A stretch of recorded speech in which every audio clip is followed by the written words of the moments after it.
Digital, seperti yang kalian tahu, sekarang semuanya sudah serba digital. Udah belajar online, belanja online, bahkan pertemanan juga lewat media sosial. Sampai cari pacar pun juga bisa lewat media sosial. Tapi apakah semua perubahan ini selalu baik? Bagaimana cara kita menyikapinya? Kalau kita pikirkan ya, perubahan itu emang nggak bisa dihentikan. Dulu tuh orang kirim surat kan butuh berhari-hari. Sekarang cuman satu klik aja.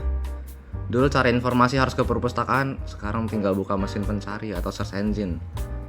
Semuanya udah jadi lebih cepat, lebih praktis, dan lebih mudah. Ya, tapi balik lagi, di kemudahan itu ada juga tantangannya, salah satunya penyebaran hoax.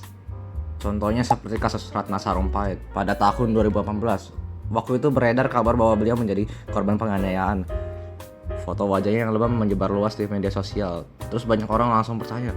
Ya boleh langsung. Namun setelah ditelusuri, ternyata lebam tersebut bukan karena penganiayaan, melainkan akibat operasi. Informasi yang sudah terlanjur viral itu akhirnya menimbulkan kegaduhan di masyarakat dan berujung pada proses hukum. Dari kasus ini kita bisa lihat di era digital informasi bisa menyebar dengan sangat cepat, bahkan sebelum kebenarannya pasti. Kalau waktu kita yang lihat beritanya, apakah kita akan langsung share atau berhenti sebentar terus pikir dulu? Ini benar gak sih? Kayaknya bener dah. Udah banyak yang share sih. Ya udah, share aja. Nah, di situ masalahnya. Disinilah pentingnya kita berdamai dengan perubahan.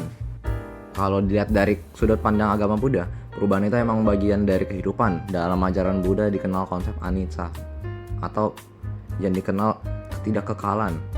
Semua hal berubah, ya termasuk teknologi dan cara kita berkomunikasi. Jadi, perkembangan digital emang sebenarnya bukan sesuatu yang harus kita tolak.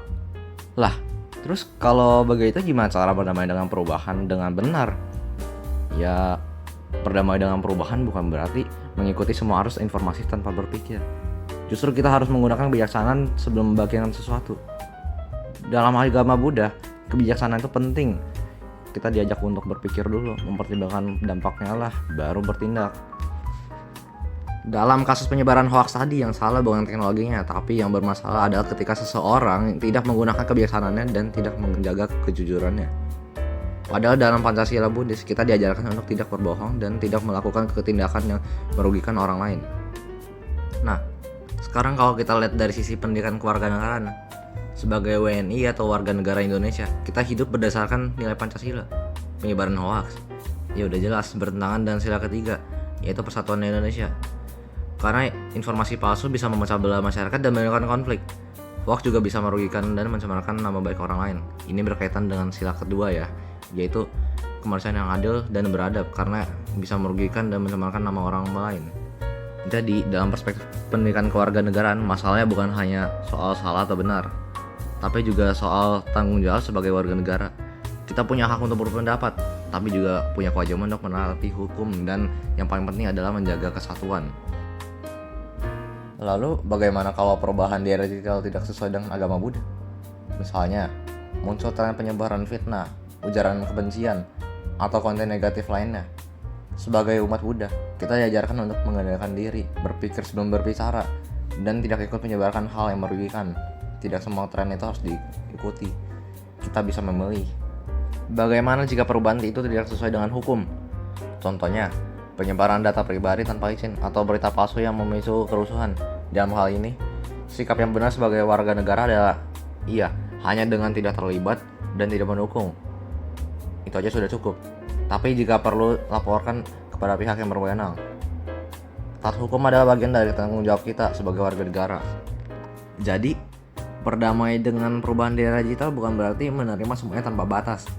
Berdamai berarti menerima bahwa zaman terus berkembang, tapi tetap memegang nilai moral dan hukum sebagai pedoman.